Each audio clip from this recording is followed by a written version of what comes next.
dan bersama orang yang terdekat kita, dengan tetangga, dengan keluarga, kemanfaatan kita. Jadi intinya ibadah itu adalah untuk menanamkan akhlak yang baik bagi kita. Oleh karena itu baginda Nabi dalam suatu hadisnya bersabda, innama bu'istu liutammima makarimal akhlak. Kami diutus itu untuk menyempurnakan akhlak. Jadi ketika kita melaksanakan keparduan dari Allah, maka akan dapat taufik. Apa taufiknya? Apa yang dikehendaki Allah sesuai dengan kehendak. Apa yang dikehendaki kita sesuai dengan kehendak Allah Subhanahu wa Ta'ala. Apa? Yaitu ketika akhlak kita robah. Ketika kita bersolat, maka kita menjadi rahmah.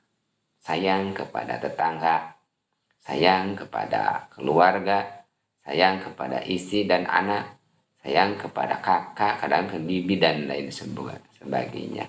Itu intinya akhlak. Bersosial dengan orang lain, dihormati orang lain dan menghormati orang lain.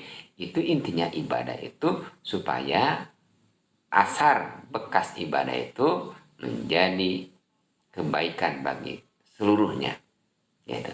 Jadi orang yang melaksanakan amal ibadah dengan sabar akan mendapatkan taufik dari Allah, kesesuaian apa yang dikehendakkan Allah dan kehendak kita.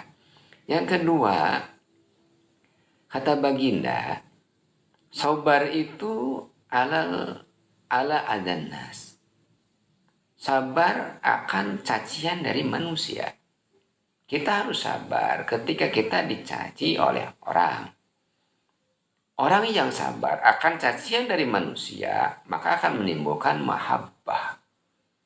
Oleh karena itu, kalau kita mencintai seorang, jangan seluruhnya, sekedarnya. Asa an tuhibbu syai'an wa khairun wa asa an takrahu syai'an wa khairun lakum wa asa an tuhibbu syai'an wa syarrun lakum. Bisa jadi apa yang kita benci kebaikan bagi kamu. Bisa jadi apa yang kamu cintai kejelekan bagi kamu. Jadi kalau mencintai seorang sekedarnya, membenci seorang sekedarnya. Bisa jadi ketika kita benci, kita nanti akhirnya kita hina, nggak cinta. Asal kita hina, kita kalah cinta. Dan orang yang sabar dihina oleh manusia, suatu hari dia akan dicintai oleh manusia. Banyak orang yang dulunya dihina seperti aulia Allah. Ketika beliau masih hidup, orang pada menghina kekasih Allah. Tapi ketika para aulia Allah meninggal, orang pada cinta kepada para aulia Allah. Karena apa? Para aulia Allah itu as-sabru ala adannas, sabar kepada cacian dari manusia.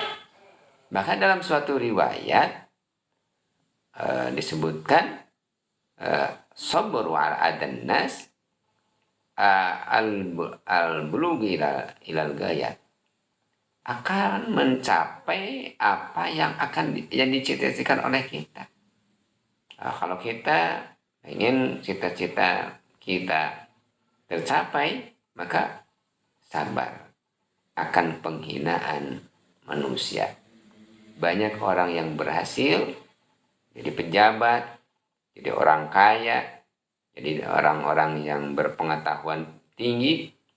Dulunya dia dicaci, dihina, bekerja jadi kuli macul, kuli bangunan asalnya. Tapi akhirnya dengan kesabarannya dia dibukakan oleh Allah Subhanahu wa Ta'ala sesuatu yang dicita-citakan, yang menjadi tercapai tujuannya, ya al-bulughu ilal ghayah. Lalu selanjutnya kata baginda Nabi sallallahu alaihi wasallam, as-sabru 'alal musibah, sabar kepada musibah. Sabar kata baginda kepada musibah adalah masubah, akan diberi pahala. Pahala yang sangat, yang tidak terbatas. Sholat pahalanya sudah ada ketentuannya. Ada yang menyebutkan 25 derajat. Ada yang menyebutkan ya 27 derajat. Ada yang menyebutkan 50 derajat. Berbagai macam. Puasa ada pahalanya. Zakat sudah ditentukan pahalanya. Satu kali kita memberi 7 lipat, kita akan diberikan ada minimal dan lain sebagainya. Berarti haji juga ada pahalanya. Dan sudah dibatasi bagi orang yang bersabar, kata Allah, innama yuwaffas sabirun ajruhum bighairi hisab. Allah akan menyempurnakan pahala orang sabar tanpa ada bandingannya, bighairi hisab. Jadi orang sabar itu pahalanya tidak bisa ditentukan oleh dia, oleh dalil. Allah yang menentukan pahala sabar bighairi hisab. Maka orang yang sabar akan musibah, kita sabar misalnya dengan dapat penyakit, ada bala, dengan kefakiran, dengan kemiskinan, dengan lain-lain sebagainya musibah yang menimpa kita, maka sabar dengan musibah yang menimpa kita itu akan mendapat pahala yang besar, mathubah. As-sabru 'alal musibah mathubah. Sabar kepada musibah yang datang kepada kita membuat kita mendapat pahala yang sangat besar. Itu karena dengan kesabarannya. Yang keempat kata baginda itu adalah as-sabru 'alal faqr. Sabar terhadap kefakiran. Apa samrohnya, buahnya? Orang yang sabar kepada kefakiran adalah ridho Rahman, ridho Allah. Dia akan mendapat ridho Allah Subhanahu wa ta'ala. Apabila kita bersabar kepada kefakiran, maka Allah akan ridho kepada orang yang fakir